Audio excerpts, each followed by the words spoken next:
네, 그동안 성공의 공통점도 알아봤고 실패의 공통점도 알아봤습니다.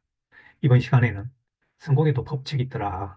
초년, 중년, 장년 이렇게 해서 각 시기마다 성공의 법칙들 뭔지 저는 한 5가지씩 정리를 해봤습니다. 그래서 총 15가지인데요. 이 여러분들께서 갖고 계시는 그런 성공의 법칙과 제가 갖고 있는 성공의 법칙 뭐가 다르고 같은지 한번 같이 고민해보고 길을 찾아봤으면 좋겠습니다. 저는 일단 이 성공의 법칙을 초년, 중년, 장년 이런 식으로 나눴는데요. 우선 이 초년을 포함해서 15가지 중에서 초년의 5가지는 첫 번째는 자존감을 가져라. 초년 특히 10대, 20대, 30대를 얘기하는데요. 이때 자기 자신에 대해서 가치를 높이 평가해야 되는데 이때 우리 젊은이들은 보면 이 좋은 직장을 못 다닌다고 혹은 좋은 대학을 가지 못한다고 여러 가지 상황에서 자기 좌절을 하는 경우를 많이 봤습니다. 지금 요 오른쪽에 통계를 보면 이 30대 이상 자살률이 우리나라가 정말 심각할 정도로 1인데요. 10대, 20대, 30대도 굉장히 높은 편입니다. 이것은 이 자기 자신에 대한 긍정적인 태도를 유지하지 못해서 그런데 정말 이런 분들은 아직은 인생을 이제 시작하는 이런 단계에 자존감을 갖지 못하면 아무것도 안 됩니다. 두 번째는 좌절은 실패는 성공의 한 과정이다 이런 생각을 해야 되는데 그렇지 않은 경우가 많은 것 같아요. 실패와 좌절은 누구에나 찾아오는 것입니다. 이를 통해서 배우고 성장하는데 저는 우리나라 좀 전에 통계 보면 한국인 사망 원인이 1위가 암이었는데 10대에서 30대는 자살이 최다라는 것입니다. 자, 우리가 다시 도전해서 훌륭하게 자기 인생을 성공으로 이끈 사람들, 이런 사람들 보면 모두 왕년에 실패란 실패를 다 해본 사람들입니다. 이 월터 디즈니라든가 스티브 잡스라든가 그리고 조앤 롤링 이 해리포터 쓴 이 작가, 이분도 정말 어려움을 다 겪고 결국은 성공을 이뤄냈습니다. 일론 머스크도 마찬가지입니다. 이런 뭐 세계적으로 유명한 오프라 윈프리 이런 사람들 또 보면 성공 이야기를 쓰고 있지만 한꺼풀만 뒤집어 봐도 이 사람들이 다 과거에는 실패와 좌절이 가까이 있었고 그것을 극복했다는 것을 알고 있습니다. 그래서 좌절과 실패는 무언가 도전하는 사람들에게 따라오는 것이다. 그렇게 믿고 저도 사실은 뒤늦게 유튜브에 뛰어들었는데 이 초창기에 여러 가지 이런 어려움들이 있지만 하나씩 배워가면서 어떻게 보면 좌절을 극복하면서 해나가고 있습니다. 콤플렉스를 인생의 지렛대로 삼아라. 누구나 콤플렉스를 갖고 있다. 이걸 안고 있으면 나의 정말 마이너스가 되지만 이것을 극복을 하면 인생의 지렛대가 된다. 박지성 같은 경우는 여러분 뭐 축구 선수로 우리나라에 워낙 유명하지만 평발로 군대도 못 가는 그런 평발로 지독한 연습벌레로 사실은 세계적인 스타가 됐고요. 보시다시피 이 신지혜 같은 골프 선수도 신장이 작지만 그런 열세를 극복하고 세계적인 선수로 꼭 운동선수가 아니더라도 내 생활 속에서 누구나 갖고 있는 컴플렉스를 내가 어떤 식으로 활용하느냐에 따라서 인생이 달라진다. 네 번째는 배움에 대한 갈망을 이 시기에 가져야 됩니다. 벤자민이라는 학자는 이렇게 미국 학자는 이런 얘기를 하고 있어요. 나는 세상을 강자와 약자, 성공과 실패로 나누지 않는다. 나는 세상을 배우는 자와 배우지 않는 자로 나눈다. 그만큼 초년, 그러니까 청년기 때는 배워야 됩니다. 무엇이든 간에 다양한 분야에 대한 호기심을 갖고 이것저것 배우는 것이 중요하다. 꼭 학습이 아니더라도 다른 연구, 내가 정말 떡볶이를 좋아하거나 라면을 좋아하거나 또 다른 음식을 좋아하면 음식에 대한 공부를 해서 뭔가 그 분야를 파고 가야 된다. 마지막으로 인간관계 형성에도 힘쓰라. 왜냐하면 좋은 인간관계는 여러 가지 정보와 기회, 도움을 제공하기 때문에 그렇습니다. 인생을 변화시키는 데는 두 가지가 있다고 그래요. 두 가지.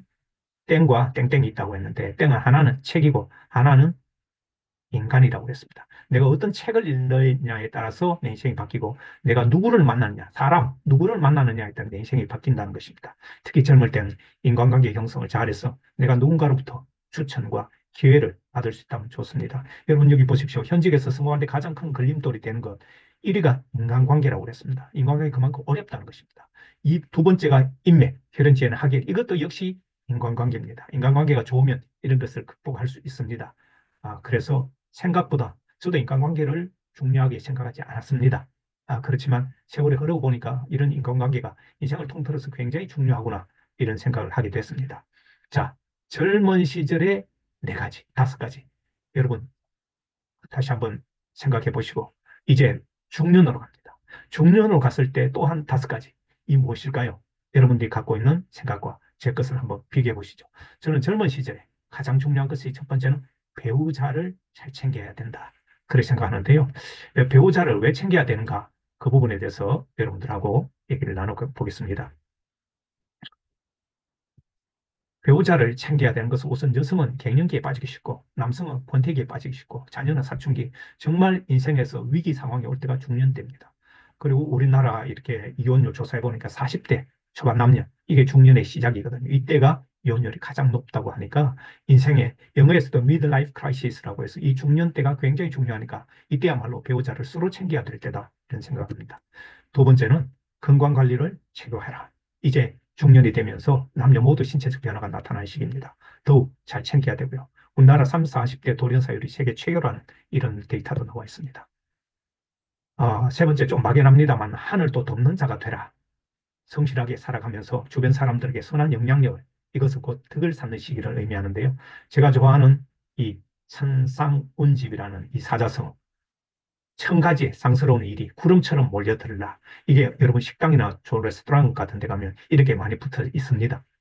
이런 문구가 나에게 오려면 하늘이 돕는 자가 돼야 되지 않겠습니까? 내가 정말 열심히 하고 내가 성실하게 노력하면 하늘도 돕는 그런 기적을 저는 주변에서 많이 봤습니다. 자, 그 다음 새로운 배움과 도전에 나서라. 중년은 경험과 지혜를 바탕으로 새로운 도전할 수 있는 마지막 시기입니다. 이것은 내 삶의 활력을 불러넣고요. 제2의 인생을 설계하는 데 도움이 되는데 제가 좀 이따 동영상 하나 보내드리겠습니다. 오른쪽에 이게 천상운집은 또 다른 필체로 제가 쓴 그 글인데요. 여기 자세히 보면 복그릇부터 준비하렴. 이 말은 무슨 말이냐면 이렇게 복만 빌지 말고 1000가지 상스러운 일이 구름처럼 모여들려면 그것을 받아내는 복그릇. 그 복그릇이야말로 나의 인격을 쌓고 내 부족한 여러 가지 면을 보완해야 이 상스러운 일이 나에게 많이 벌어질 때 그걸 복을 한두 개씩 받아 넣을 수 있지 않을까. 글씨도 쓰고 그림도 그려보고 새로운 도전 이런 것들은 저는 제2의 삶을 더 활력으로 만들어주기 때문에 누구든 뭐든 할 수 있다. 저는 붓글씨 외에도 또 음악에도 도전했는데요. 그건 조금 이따 동영상을 보여드리겠습니다. 사회적 관계를 확장하는 시기다. 여러분 보시다시피 인생의 중년 때는 가족, 친구, 동료의 관계를 돈독히 하고 새로운 인맥을 형성할 마지막 기회입니다. 이런 것들이 나중에 큰 도움이 됩니다. 자, 그리고 이제 어, 작년 시기는 뭐 한 70대 이후로 가는데요. 요즘 유엔에서 노년을 75세로 정하고 있기 때문에 저는 뭐 자기 생각에 따라서 달라지겠지만 작년에 가서도 5가지 또 그런 걸 하나의 생활 법칙으로 지키면 내가 행복해진다. 그래서 첫 번째는 더 너그러워져라. 이제 나이가 들면서 불평불만이 입에 달려 있으면 이거 천대받고 소외되기가 매우 쉽습니다. 불평불만을 입어놓고 이제는 좀 더 따뜻한 미소와 너그러워져야 될 그런 시기다. 두 번째는 항상 감사하라. 감사하는 마음. 이런 것을 내가 갖지 않으면 내가 불행해집니다. 그러기 위해서는 주변에 친구에게 혹은 자녀에게 기대치를 낮춰야 내가 감사할 수 있습니다. 기대가 많아지면 감사가 잘 안 나오기 때문에 감사하는 마음. 그것을 항상 염두에 두고 얼굴에 미소를 항상 준비해야 되겠죠. 그리고 세 번째는 이제는 절약하지 말라는 것입니다. 시간이 없습니다. 그래서 자신의 문화활동이나 취미활동 이런 데 투자하고 아끼지 말라는 것입니다.